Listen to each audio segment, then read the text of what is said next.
የጀነት ሴት እኮ አሉ የጀነት ሴት የተባለው ሑር አልዓይን ነው ሙስሊሞቹን ሴቶች አይደለም ላ እናንተ ሌላ ሊብል ላይ ናችሁ እናንተ የናንተ ሊብል ይለያል حتى حور العين እንኳን ነብዩ ሰለላሁ ዐለይሂ ወሰለም ሲነግሩን ولنصيفها على رأسها خير من الدنيا وما فيها የጀነት ሴቶች እኮ ጸጉሯን የምታስርበት ወይ ደግሞ ጭንቅላቷን የምታስርበት ሻሽ የምትጠመጥመው ሻሽ እንኳን خير من الدنيا وما فيها ዱንያና በዱንያ ውስጥ ያሉ ነገሮችን በአጠቃላይ ሰብሰብ አድርገህ አንዷ ሻርፕ ብቻ ትበልጣታለች አለ አይገርምም ያ የተባለው ደግሞ ሑር አልዓይኖችን ነው ቁም ነገር ግን ይሄ ጤነኝነት ነው ገነት ገብቼ ያዳም ዘር ካልሆነች ሔዋን ካልሆነች ፍጥረት ጋር ወሲብ አደርጋለሁ አገባታለሁ ብሎ ማሰብ ግን ጤነኝነት ነው መሐመድ ግን ጤነኛ ነበረ እውነት አላህ ይሄንን ብሎታል 72 ሆረ ላይን በቀን 100 ድንግል መበጠስ ሊያውም ሔዋን ካልሆነች ጋር አዲስ ፍጥረት ከሆነች ጋር እንዴት ይሄ እውነት ሊሆን ይችላል እውነት አላህ ይላል ይሄንን ጌታ ኢየሱስ ክርስቶስ በሉቃስ ወንጌል ላይ እንዲሁም ማርቆስም ማቴዎስ ላይም አለ ትንሳኤ ሙታን የለም ብለው የሚያምኑ ሰዱቃውያን ጥያቄ ጠይቀውት ነበር እንግዲህ በዘዳግም ላይ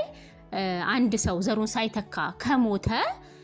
ወንድሙ ዘሩን ያስቀጥላል ያንን ህግ ይዘው ጥያቄ ጠይቀውት ነበር ጌታ ኢየሱስን ሉቃስ ወንጌል 29 ላይ እንግዲህ 7 ወንድማማች ነበሩ የፊተኛው ሚስት አግብቶ ሊሳይወልድ ሞተ ሁለተኛው አገባ ሶስተኛው እንዲሁ 7 ደግሞ ሊሳይተው ሞቱ ከሁሉም በኋላ ሴቲቱ ደግሞ ሞተች እንግዲህ 7ቱ አግብተዋታልና ሴቲቱ በትንሳኤ ከነርሱ ማናቸውን ሚስት የማናቸው ሚስት ሆናለች ብለው ጠየቁት እንግዲህ አሁን አላህ ምንድነው ለዚህ መልስ የሚሰጠው እንግዲህ አስቡት አንድ ሴት ምድር ላይ ሆና